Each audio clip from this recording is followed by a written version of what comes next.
Humans want what was taken from them. But it's our time now.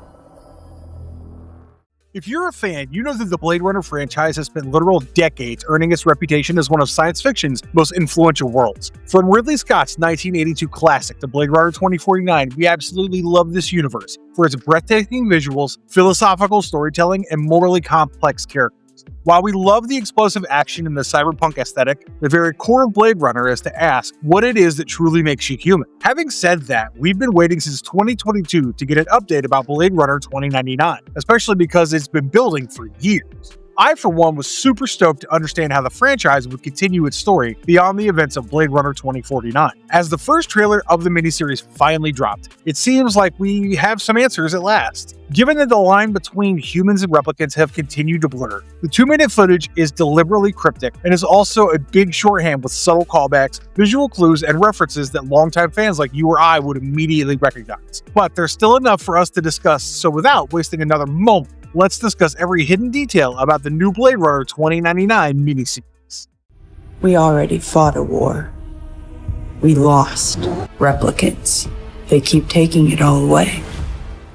In the year 2099, humans are the real second-class citizens. After 5 years of making us wait for this in-universe miniseries, it's finally been revealed that Blade Runner 2099 is a direct sequel to the OG 1982 Blade Runner and 2017's Blade Runner 2049. 50 years after the events of Denis Villeneuve's film, this limited TV series opens in a world where humans are no longer in charge, after losing a war with the replicants that directly turned them into second-class citizens. As we see in the trailer, the entire world has completely changed since Gosling's outing, because humans are no longer hunting, and instead are the ones being hunted by them. The tables have clearly turned as the trailer begins with Kora, played by Hunter Schafer, explaining how there has been a war since the events of Blade Runner 2049, and that's how replicants won. Now that replicants are ruling society, the number of humans in the world is actively diminishing, but there is an uprising slowly brewing in this world, where societal change is in full effect, and Kora is the last of the humans on the run for their survival.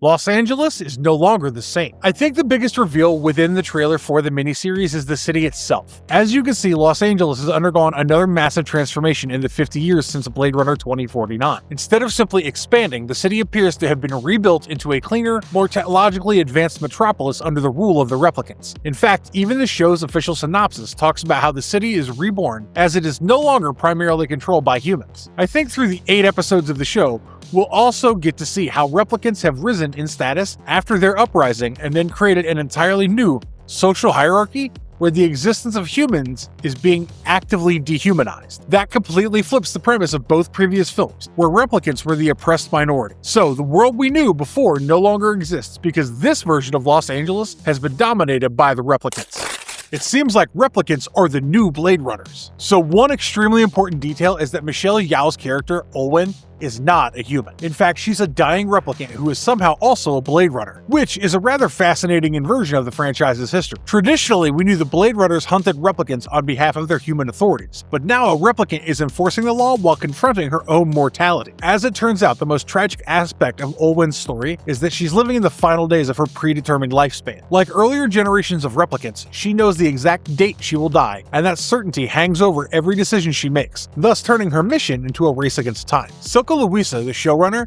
has said that Olwen's arc deliberately resonates that of Roy Batty from the original Blade Runner. But the only crucial difference is that Roy Batty's story was seen largely through human eyes, while Blade Runner 2099 finally tells that kind of story from a replicant's perspective. Louisa also revealed that Olwen is tracking a group of rogue replicants while partnering up with Hunter Schafer's Kora during the investigation. After they hunt a mysterious runaway, this unlikely duo discovers a conspiracy that could destabilize the fragile society that's emerged after the replicant took over Los Angeles. This means Olwen's not simply chasing criminals, but she may be forced to question the very system she's sworn to protect. One line that she says within the teaser that hints at her worldview is she claims about how the old world forever fights to come back, as humans want back everything that was taken from them. However, this is the era of the replicants, as Olwen initially believes the replicant-led society deserves to endure. Unlike previous Blade Runner stories where replicants fought for equality against human oppression, Olwen will probably begin from the opposite position, where she defends a world where replicants now hold power. That raises the age-old question about whether she'll remain loyal to the New Order or begin to sympathize with humanity as the story unfolds. From the looks of it, Olwen seems to be a very dangerous character who would eventually become more emotionally driven for a replicant after her encounter with Kora.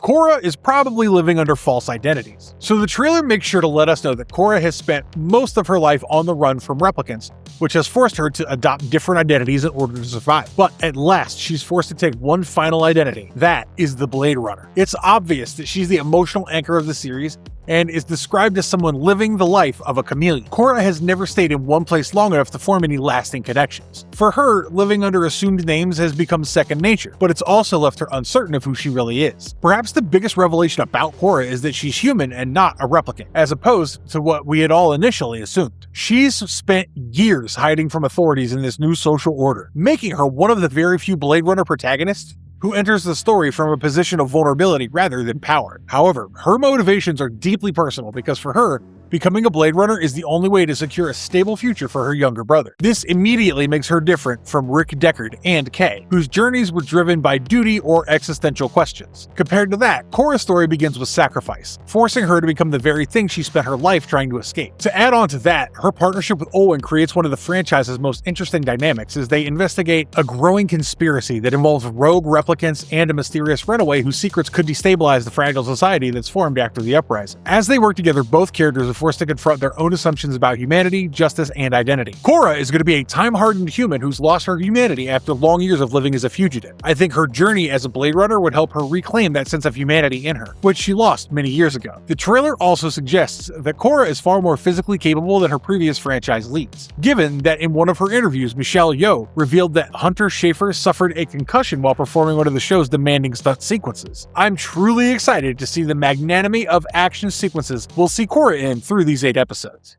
There's a bigger conspiracy brewing in the plot. After establishing how the replicants have now become the ruling class and the humans are being actively hunted by them, Blade Runner 2099 appears to revolve around another routine Blade Runner investigation. However, the trailer soon sets up a certain mysterious runaway at play, as Olwen and Kora come together to track down a mysterious runaway, whose existence threatens to unravel the fragile peace that's existed since replicants won their uprising. The fugitive's not just hiding from the authorities, they are in fact protecting a secret that's powerful enough to destabilize the entire social order of Los Angeles. But it's not just one missing person, because after Olwen and Kora band together to dig deeper, the whole thing turns out to be a much larger mystery involving rogue replicants and hidden faces operating beneath the city's carefully maintained stability. As the pair follows the trail, they begin uncovering truths that neither the human government nor the replicant leadership wants to be uncovered. So my guess is this isn't going to be a straightforward hunt. In fact, the series seems to be edging towards the classic Blade Runner noir investigation, where every answer leads to even bigger questions. Usually, the previous Blade Runner stories explored whether replicants deserved freedom and equal rights, but in Blade Runner 2099, those questions have already been answered through revolution. The real mystery now is whether the new world built by replicants is genuinely better than the one they replaced, or whether the power has simply changed hands while corruption remains the same. Who knows? Maybe the runaway at the center of the investigation may have the evidence that's capable of exposing the uncomfortable truths about this post-human society.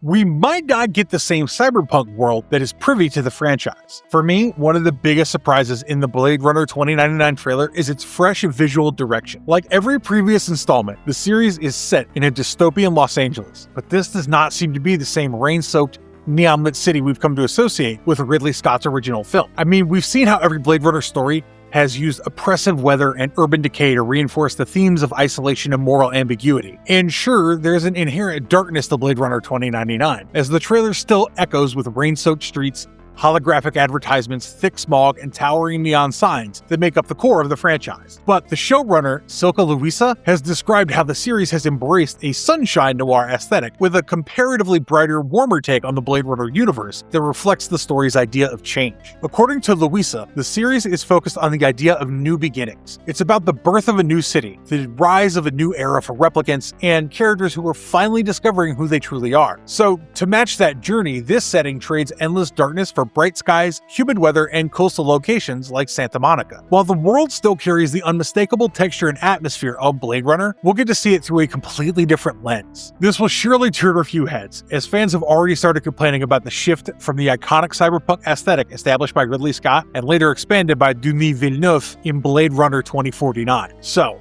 if Sunshine Noir becomes a bold evolution or a decisive departure remains to be seen, as it is certainly one of the most talked about aspects of the upcoming series.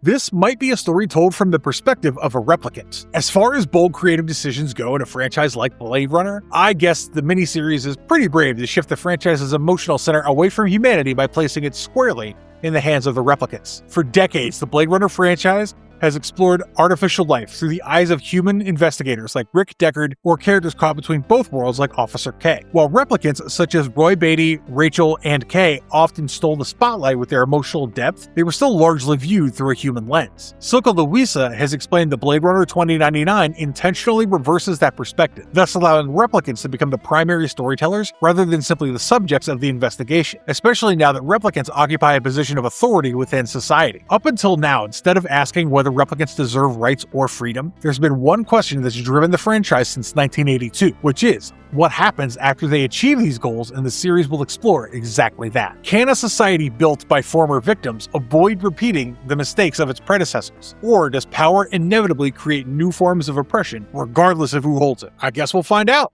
You can feel the Wallace Corporation legacy in the air. Although the first trailer of Blade Runner 2099 never explicitly mentions the Wallace Corporation, its presence can still be felt throughout the entire 2 minutes of it. The pristine laboratories, advanced robotics, and sleek corporate interiors all embody a similar visual language that was introduced in Blade Runner 2049, when Neander Wallace turned his company into the world's leading replicant manufacturer after acquiring the remnants of the Tyrell Corporation. Even 50 years later, it seems unlikely that a corporation responsible for reshaping civilization would simply disappear from history. By the end of Blade Runner 2049, Wallace's greatest ambition was to unlock the secret of replicant reproduction. He believed that naturally reproducing replicants would allow humanity to create an endless workforce capable of expanding civilization across the off-world colonies. Although Wallace himself may no longer be alive in 2099, his scientific breakthroughs and technological infrastructure almost certainly laid the foundation for the society seen in this new series. The fact that replicants have successfully overthrown humanity suggests that Wallace's creations eventually evolved beyond the control he so desperately sought to maintain. The trailer makes it seem like corporate influence remains deeply embedded in this future, and as you know, one of the defining themes of Blade Runner has always been that megacorporations wield more power than governments, and Blade Runner 2099 appears to preserve that idea. While a new political order has clearly emerged following the replicant uprising, the advanced technology, industrial architecture, and highly engineered urban landscape all suggest that the systems established by Wallace continue to shape everyday life. Rather than erasing the past, the new society appears to have been built on its foundations. If Wallace's research into replicant biology, memory implantation, or artificial evolution survived the uprising, it may contain secrets capable of reshaping the balance of power once again. That possibility fits perfectly with the show's central conspiracy, as Olwen and Kora investigate the runaway whose hidden knowledge threatens the fragile peace of Los Angeles. So, whether the Wallace Corporation still exists in name, or merely through its technology, its shadow appears destined to loom over the next chapter of the Blade Runner saga. Well, that brings us to the end of this video. What are your theories about the upcoming new miniseries? Let us know your thoughts in the comments below. If you liked the video, please like it, subscribe to the channel, and ring that notification bell so when some new Blade Runner content comes up, you find out from us first. Stay safe, have a great day, and as always, stay marvelous.